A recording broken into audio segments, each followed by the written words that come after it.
Apa yang membuat kita tidur? Secara umum ada dua hal. Yang pertama, ini adalah ritme sirkadian. Yang kedua adalah tekanan tidur. Tekanan tidur ini maksudnya ya ngantuk kita itu ya. Yang pertama kita bahas dulu ritme sirkadian. Secara bahasa itu terdiri dari dua kata, sirka dan diem. Sirka di sini berarti siklus, artinya sesuatu yang berulang-ulang. Diem di sini artinya hari. Jadi maksudnya sesuatu yang berulang-ulang dalam satu hari. Sirkadian. Pertama kali diteliti sekitar tahun 1972, di mana para peneliti ini memperhatikan perilaku dari tumbuhan, di mana biasanya bunganya itu ada beberapa jenis tumbuhan, dia ketika malam hari sedikit menguncup, tapi di pagi hari ketika matahari terbit dia mulai mekar, kemudian di mana dahannya itu mengikuti arah dari pergerakan matahari.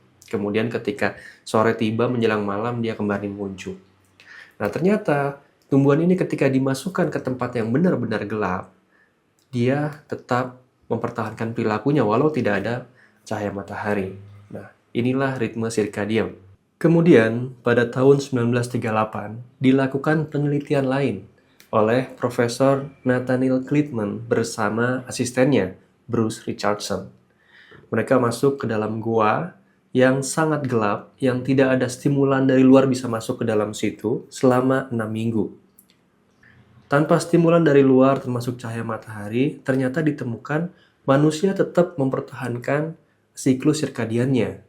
Dalam sehari mereka bangun sekitar 15 jam, kemudian mereka tidur sekitar 9 jam. Tapi ada hal lain yang ditemukan di sini, yaitu bahwa siklus sirkadian dari manusia ketika tanpa ada pembanding synchronizer atau kalibrator dari luar, itu ternyata lebih dari 24 jam. Jadi satu siklus itu sekitar 24 jam 15 menit. Lalu bagaimana siklus sirkadian kita yang sehari-hari kita lakukan bisa benar-benar tepat 24 jam? Ternyata tubuh kita menggunakan pembanding atau synchronizer atau kalibrator yang biasa disebut sebagai Z-Gibber. Nah, Z-Gibber utama buat kita itu adalah cahaya matahari. Tapi nggak cuma cahaya matahari, tubuh kita ini juga bisa menggunakan Z-Gibber apapun selama dia sifatnya berulang secara teratur. Misalnya, jam makan, atau kemudian kita berinteraksi dengan orang lain, dan lain-lain. Siklus sirkadian kita itu diatur oleh sebuah organ di kepala kita di dalam hipotalamus otak yang namanya suprachiasmatic nucleus. Dia mengatur tingkat kesadaran kita dalam sehari. Berikut adalah grafik proses C atau proses menggambarkan dari aktivitas sirkadian kita. Di mana di pagi hari, menjelang pagi, menjelang bangun, biasanya kita kesadarannya mulai meningkat tuh. Makanya di pagi hari kita biasanya segar.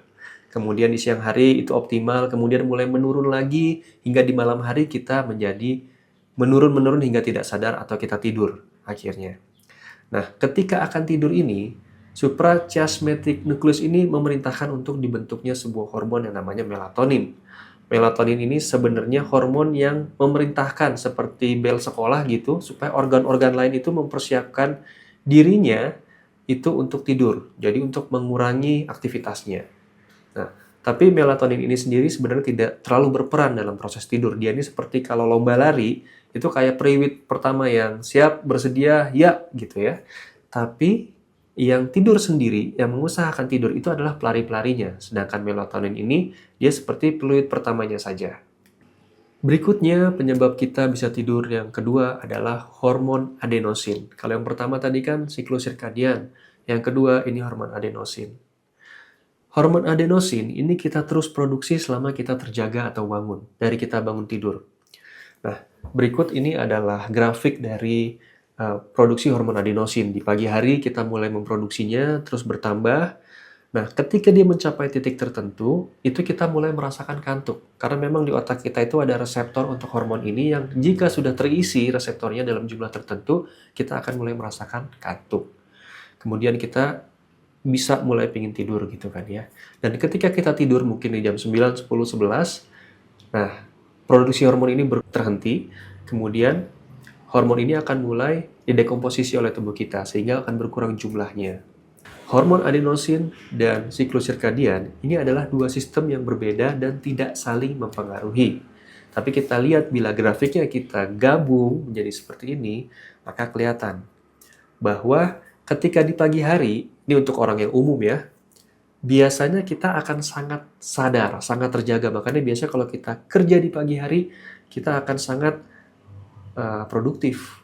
Karena kita lihat di sini, hormon adenosin kita jumlahnya masih sangat sedikit. Ya, jadi nggak ngantuk.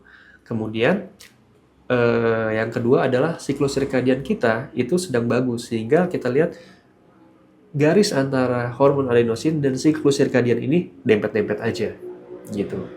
Tapi ketika di malam hari, kita lihat di sini adenosinnya sudah sangat tinggi, tekanan kantuknya sudah sangat berat, tapi siklus sirkadian kita sudah mulai melemah, mengendur gitu ya. Nah, di sini kita akan merasakan ngantuk yang sangat-sangat berat, sehingga kita akan mudah untuk tidur. Itulah dua hal yang mempengaruhi kita bisa tidur. Semoga video ini bermanfaat. Akan ada video tambahan tentang efek kafein pada tidur. Terima kasih. Assalamualaikum warahmatullahi wabarakatuh.